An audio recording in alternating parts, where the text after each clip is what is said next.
மகா கிருபையும் இரக்கம் நிறைந்த ஆண்டவராக இயேசு கிறிஸ்துவின் ஈடு நேற்று நாம மகிமைப்படுவதாக. இந்த நித்திய மகிழ்ச்சி திருச்சபையிலிருந்து பேசுவதற்கு தேவன் தந்த வாய்ப்பை எண்ணி நன்றியோடு உங்களை ஆண்டவருக்கு மகிமையை செலுத்துகிறேன். உங்கள் யாவரையும் இந்த நித்திய மகிழ்ச்சி ஆராதனையில ஞாயிற்றுக்கிழமைகள்ல கலந்து கொள்ளும்படி உங்கள் ஒவ்வொருவரையும் ஊக்கப்படுத்துகிறேன். இந்த நித்திய மகிழ்ச்சி இடத்துல இந்த தோட்டத்தில் வைத்து சந்திராபுரம் பிரிவில் இருக்கிற இந்த இடத்துல இருந்து 2 ஆராதனைகள் ஞாயிற்றுக்கிழமை நடைபெறுகிறது. 7 மணிக்கு முதலாம் ஆராதனையும் 10 மணிக்கு 2வது ஆராதனையும் ஆரம்பமாகி அது நடைபெற்று கொண்டு இருக்கிறது. நீங்கள் காண முடியும். லைவாகவும் சில சமயம் முதல் சர்வீஸ் போடுறோம். அதோட மாத்திரமில்லை, இங்க வந்து கலந்து கொள்ளும் பொழுது தேவனுடைய ஆசீர்வாதம் நிச்சயமா உங்கள் குடும்பத்துல நிறைவேறும் என்பதில் ஒரு சந்தேகம் இல்லை. நம்ம வசனத்திற்கு நேராக இப்பொழுது கடந்து செல்லலாம்.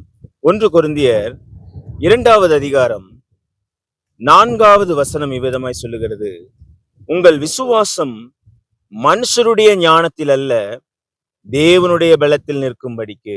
அப்போ அநேகர் விசுவாசம் வைக்கிறாங்க. எப்படி வைக்கிறாங்கன்னா, இந்த காரியத்தை ஆண்டவர் எனக்கு வாய்க்க தருவாரு, இந்த காரியத்தை ஆண்டவர் எனக்கு செய்து முடிப்பார், இந்த காரியத்துல என்ன எப்படியாவது ஆண்டவர் இவர்களை கொண்டு ஒரு ஜெயத்தை கட்டளையிடுவார் அப்படின்னு. அப்போ என்னன்னா, மனுஷரை கொண்டு மனுஷனுடைய பலத்தை நம்பி என்ன பண்றோமா, வைக்கிற விசுவாசத்தை ஆண்டவர் விரும்பவில்லை.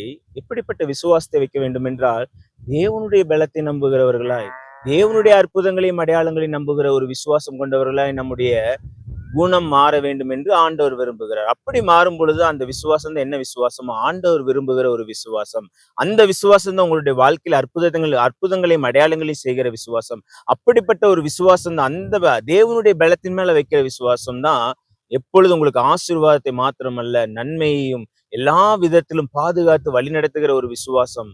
அந்த விசுவாசம் தான் சாத்ராக் மேஷாக் ஆபேத்நேகோவுக்குள்ள, தானியேலுக்குள்ள, எலியாக்குள்ள, எலிசாக்குள்ள, எல்லா தீர்க்கதரிசிகளுக்குள்ள பல அற்புதங்களை அடையாளங்களை செய்த ஒவ்வொரு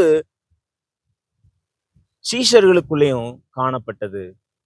மனுஷனுடைய பலத்துல இருக்கிற அந்த விசுவாசத்தை விட்டு தேவனையே முழுவதும் சார்ந்து இருக்கிற ஒரு பலனே, தேவனையே எப்பொழுதும் எப்பொழுதுமே அவரை மாத்திரம்தான் அப்படின்ற சார்ந்து இருக்கிற அந்த விசுவாசத்தை நீங்க கொண்டிருக்கிறவர்களா இருக்கும் பொழுது தேவன் இப்படிப்பட்ட வல்லமையான காரியங்களை உங்களை கொண்டு செய்ய முடியும் என்பதுல ஒரு துளி கூட சந்தேகம் இல்லை. நாம ஜெபிக்கலாமா? இரக்கமும் கிருபை நிறைந்த நல்ல ஆண்டவரே, அப்பா, மனுஷனுடைய பலத்தினால் அல்ல ராஜா, தேவன் அப்பா தகப்பனே, அப்பா உண்மையில வைத்திருக்கிற அப்பா, நாங்கள் அந்த பலத்துல அந்த விசுவாசத்தில் நாங்கள் நிலைத்து நிற்கிறவர்களா எங்களை மாற்றுங்க. அப்படிப்பட்ட விசுவாசம், தேவன் மேல வைக்கிற விசுவாசம், அதுதான் மிகவும் பலனுள்ளதா இருக்கிறது சுவாமி. அந்த விசுவாசத்தை நாங்கள் எப்பொழுதும் தரித்து கொண்டவர்களா இருக்க கர்த்தர் உதவி செய்யுங்க. அப்பொழுது எங்கள் வாழ்க்கையில அற்புதங்களையும் அடையாளங்களையும் இயற்கைக்கு மேற்பட்ட காரியங்களையும் நாங்கள் காண முடியும் சுவாமி. அப்பா, அப்படியே எங்களை அப்பா தகப்பனை விசுவாசிக்க செய்து அற்புதங்களையும் அடையாளங்களையும் காணும்படி செய்ய போகிறபடியால் உமக்கு நன்றி செலுத்துகிறோம். துதிகன மகிமை யாவற்றையும் உமக்கு ஒருவருக்கு ஏறெடுக்கிறோம். இயேசுவின் மூலம் ஜெபிக்கிறோம் நல்ல பிதாவே, ஆமீன். God bless you. God bless you.